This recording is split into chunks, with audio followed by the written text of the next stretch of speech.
Bien, vamos a reemplazar los perritos, como les decía, de una Mayat.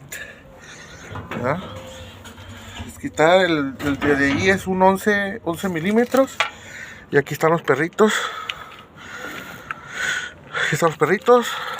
Los originales nos costaron, para la carrilla, son estos. Nos costaron 70 pesos. 70 pesos nos va a salir a arreglar esta lavadora que ya no lavaba bien. Bueno, vamos a seguir. Ahorita les digo cómo quedó.